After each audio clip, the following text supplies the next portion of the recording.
As a Red Bull racing driver, you're always on the edge of losing your job, unless your name is Max Verstappen, of course. Red Bull's never-ending search for the Mark Webber to their Max Verstappen has continued this season, with first Liam Lawson and now Yuki Tsunoda attempting to prove themselves capable. While Tsunoda returned to the points for the first time in 8 races, he still sits 19th in the Drivers' Championship, ahead of only the pointless Alpine drivers Doohan and Franco Colapinto. While Tsunoda returning to the points would normally make it a good weekend for the Japanese driver, a young Frenchman at the Racing Bulls piled the pressure onto Yuki. Red Bull are fed up with having only 1-point scoring driver, and the pressure is now on Yuki to perform. Today, I'll check out Isack Hadjar's first ever podium, what Red Bull had to say about it, and what the deadline is they've given Tsunoda to perform, so don't go anywhere. There was a lot to dissect after the Dutch Grand Prix, with Lando Norris's engine failure potentially being the deciding factor in an incredibly close title battle. Then, there was more misery for Ferrari, with both drivers retiring from the race with crashes at Turn 3.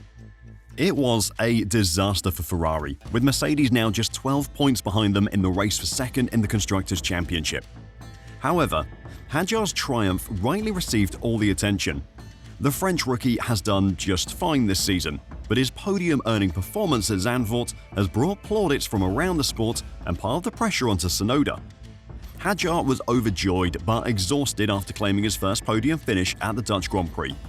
The Racing Bulls driver started 4th and ran there throughout the race, but moved up to 3rd place when Lando Norris retired 7 laps from home. All the talk before the race was that his car wouldn't have the pace to back up that qualifying performance, but he more than disproved the doubters. He was rarely challenged from behind and put pressure on Verstappen ahead of him a few times, though was never really a threat to overtake the Red Bull driver. Hadjar said he was completely destroyed by the effort of bringing his Racing Bulls home in 3rd place.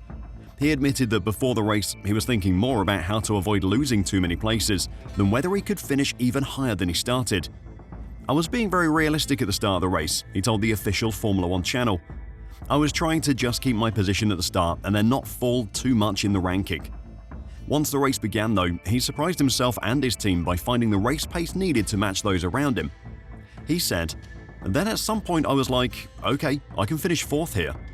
He was on course to finish 4th when 2nd place Lando Norris suffered a power unit problem on his McLaren.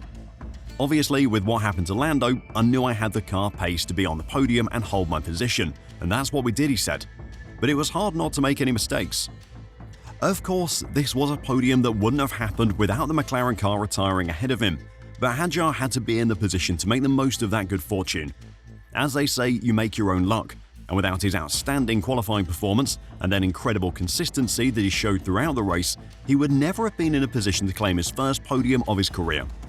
At 20 years old, Hadjar is the 5th youngest driver in Formula One history to reach the podium.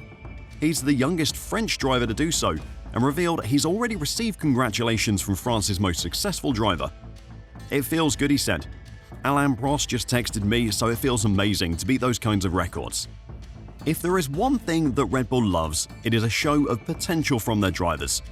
Nick de Vries earned himself a drive at Racing Bulls off one impressive performance. Alex Albon got himself a very early promotion to Red Bull after an impressive first half of the season at Toro Rosso. They love the hype, and Hadjar has generated a bucket load of it with that podium performance. Of course, a promotion into the current Red Bull car is a poison chalice. Yes, it is, in theory, the better team. It has always been Red Bull's A-team, with AlphaTauri, Toro Rosso, or now the Racing Bulls, being a development team for their future drivers. At the moment though, the team hasn't got the car to back that up. Max Verstappen may be able to get something out of the RB21, but none of his teammates have, and any promotion for Hadjar at the moment would do more damage than good for the young driver. Next season though, the car will be completely different, and Red Bull have put the pressure on Tsunoda to prove he is worthy of having a chance to drive it. Before I talk about that though, and the deadline that Red Bull have given Yuki, if you're enjoying the video and want to catch more news and analysis on the current F1 season, then make sure to press the like button and subscribe to F1 Reverse. Thanks a lot. Tsunoda's place at Red Bull has always looked uncertain. Red Bull never wanted Tsunoda in their main team. Lawson was given that seat in the hope that he would improve upon the okay start he'd had to life in Formula One. 2 races was hardly long enough to see if he could get to grips with a car that, by all accounts, is horrible to drive. Lawson actually said recently that he thought Red Bull had given him a terrible car setup for the Chinese Grand Prix so that they could justify to the public why they replaced him with Tsunoda.